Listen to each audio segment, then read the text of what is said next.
जाजपुर जिला दशरथपुर ब्लॉक बिरीपटा गाँव में मां मंगला भव्य मंदिर निर्माण गाँव विजय कुमार धल तत्वावधान में ग्रामवासी सहयोग में मंदिर निर्माण गतकाली मां मंदिर रत्नमुद निर्माण कार्य संपन्न होती तेबे सीडी साहाय्य स्थानीय अंचल श्रद्धालु रत्नमुद निकट को जाई धान बिरी आदि शस्य सहित सुना रूपा आदि विसर्जन करते इंद्र इंद्राणी विवाह संपन्न कर मंदिर निर्माता विश्वकर्मा द्वारा दधि नौती अवस्थापित कर पुरी श्रीमंदिर काकटपुर मंगला विरजा मंदिर समेत विभिन्न मंदिर पूजक पुरोहित माने निमंत्रित होई आसिथिले यज्ञ कार्य सहित भजन कीर्तन शंख हुलहुली प्रकंपित हो उठिता सारा अंचल किटोकिस प्रतिष्ठाता डॉ अच्युत सामंत बिरीपटारे पहुंची पूजा कार्य सामिल होते गत 2 वर्ष तलू मंदिर निर्माण कार्य आरंभ होता बेले आसंता 2 वर्ष मध्य यार निर्माण कार्य शेष होबार लक्ष्य रही सेबडे अमेरिका रोहुतबा जड़े प्रवासी भारतीय नरीगाँ ठारे एक जगन्नाथ मंदिर निर्माण करथिबा बेले एठारे मंगला मां भव्य मंदिर निर्माण कार्य जारी रही फल अंचल एक सुंदर आध्यात्मिक परिवेश सृष्टि होइछि लोकंक मन उत्साह उद्दीपना वृद्धि पाइछि कारीगर रखिकरी मु काम करनी 2 वर्ष होला 15-20 कारीगर काम करछन मंदिर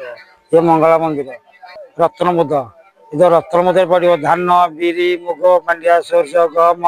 सुना रूपा गुआ कौड़ी इंद्र इंद्राणी साहाड़ा बरण काठ कटा हो पूजा हो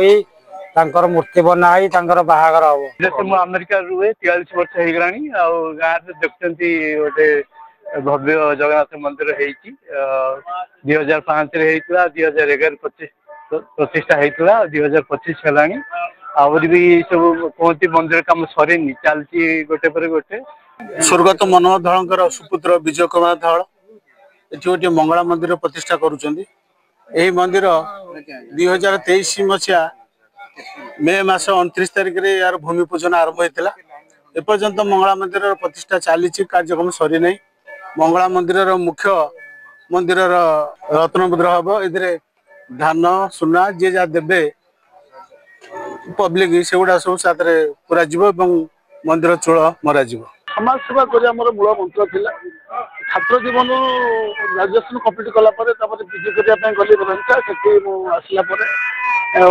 मो छात्र जीवन मोर कार्यक्रम रही अनुष्ठान या मत बहुत भल लगे ग्रामांचल लोक मैंने केमी दूर को न जातु ये गोटे मानने धर्मर गोटे प्रचार प्रसार हो जमी लोक मैंने हिंसा बाट को न जातु नेगेटिव जिन मुंडे न रो समस्त लोक जमी माँ को मुंडिया मारतु श्रृंखला